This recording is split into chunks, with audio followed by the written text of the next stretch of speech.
So in this video, I'm going to share my personal experience with Jesus, having an encounter with Jesus and receiving a healing.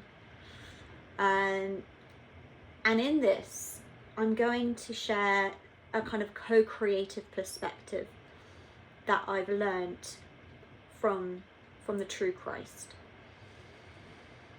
So where do I begin with this? So it was like a time in my life where I was feeling a lot of tension in my body. I had had this tension for a very, very long time, since childhood. It was kind of muscular, trauma-based tension.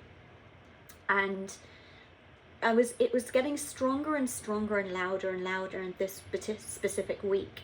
So I had been kind of stretching and doing exercise and trying to just move my muscles as much as possible. And a worship song came on, and I just started to weep, uncontrollably weep, and I had to go and lay down on my bed. I lay down, my head on my pillow, and I realized, as I just allowed the emotion, I realized it was grief. And I realized that I was grieving a deep belief that I was alone in this world. A lot of my tension, the tension that was really screaming, was kind of my neck, my shoulders, and my hip area, and those two are connected.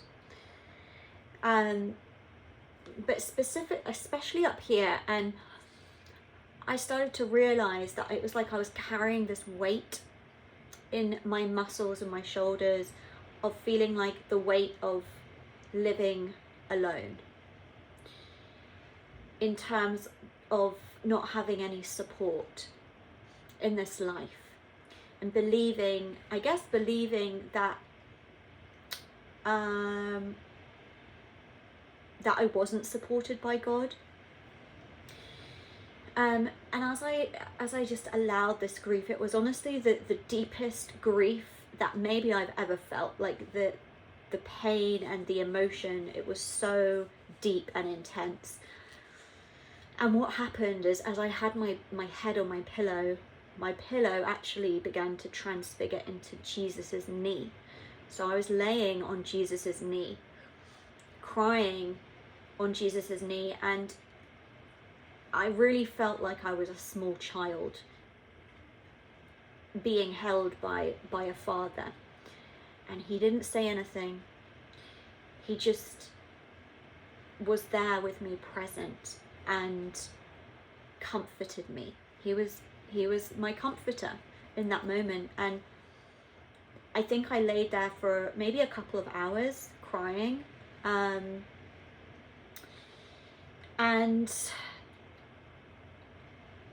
anyway, that grief kind of continued, I think, for like 3 days. But in that moment when I was laying there on Jesus's knee, that was kind of the first time that I'd kind of physically encountered him. There was, I think, a lead up to this, maybe 6 months to a year lead up, where I was receiving visions and messages from Jesus. But this was like the first time where I physically felt him, and he was physically there with me. And I actually experienced this a couple of times, but this was the first time, so it was truly profound. And in that moment, it was like the first moment of my life where I was able to fully relax. It was like a part of me that had been so tense, that had been in survival mode, and was able finally to relax and rest. And this felt like it was a big part of me, a big piece going way back to childhood. And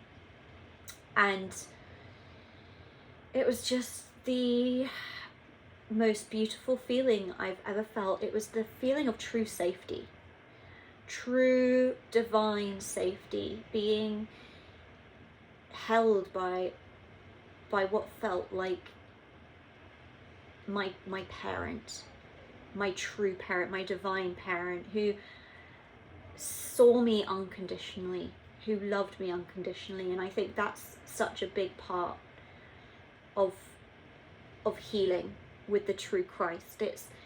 It's about being seen fully, and about all of the pain and suffering being fully acknowledged. And anyway, so after those kind of 3 days of grief, all of this pain that I'd had for years and years and years had gone.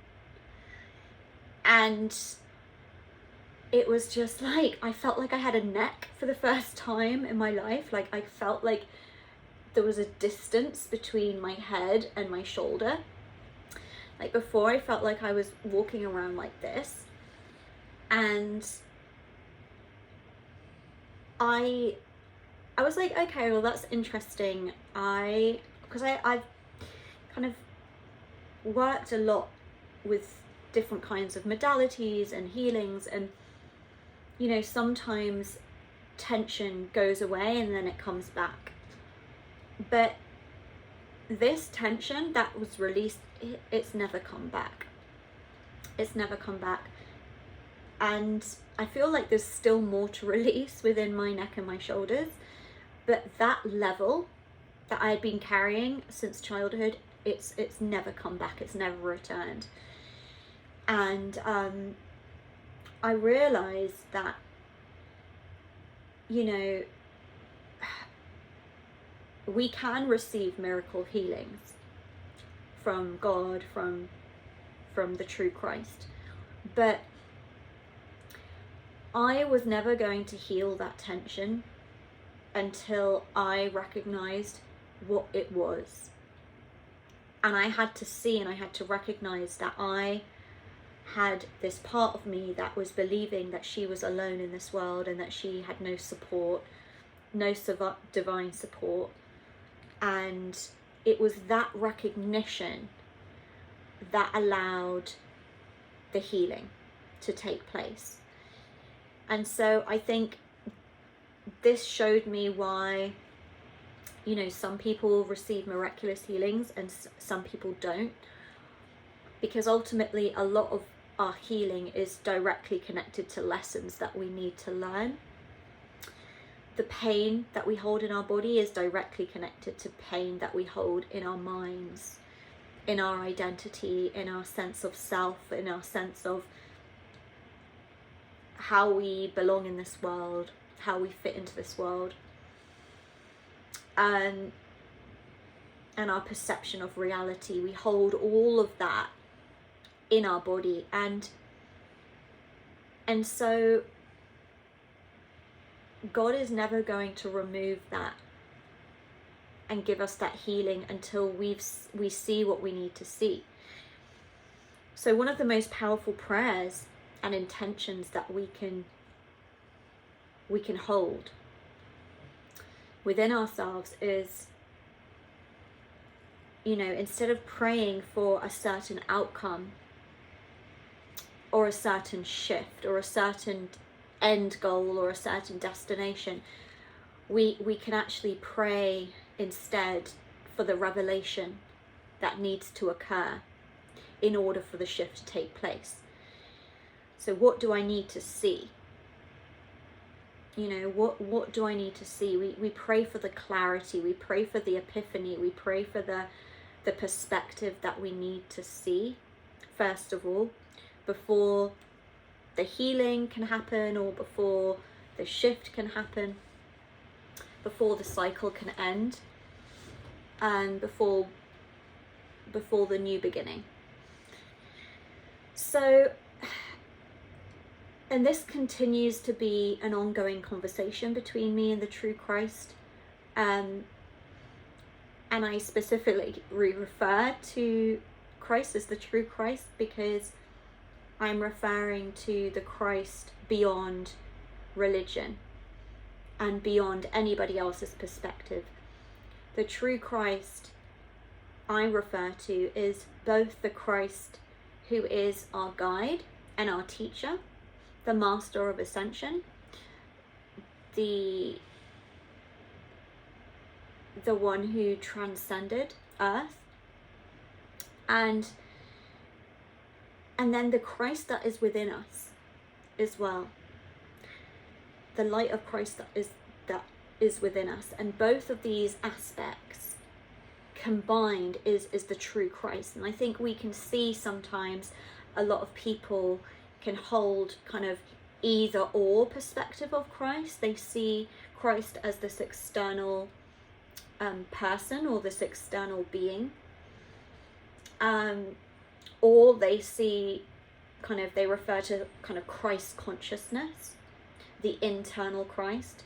And what I've learned of the true Christ is that, you know, like God, Christ is multidimensional and is neither one or the other, the external or the internal. And that's kind of the point of reality, understanding this innate connection between internal and external, and truly I feel like that is the main teaching of the true Christ, to kind of show and be an example of a bridge between realities, a bridge between earth and heaven, a bridge between internal and external. And so I believe that the healing of this planet, and a healing of a lot of pain and suffering of this planet, is to really come into this unity perspective of internal and external, and how we perceive the true Christ as both our teacher and our guide, and also the Christ within us. And it's paradoxical, but it's this beautiful nature of what we are and who we are. And yeah, I wanted just to come on and share it. I guess it's a bit of a testimony. I continue to walk with Christ, and I'm learning a lot. And you know, the true Christ is all about revelation, and all about shifting our perspective and shifting our awareness, and how when we shift our awareness and shift our perspective, that's when the transcendence happens, and we transcend one state of reality, one state of awareness, one state of being into another. So I'm going to leave that there, I think, for this video, but I will be back and I will share more. I have many more experiences and encounters to share, and I pray that this video reaches those who it's meant to.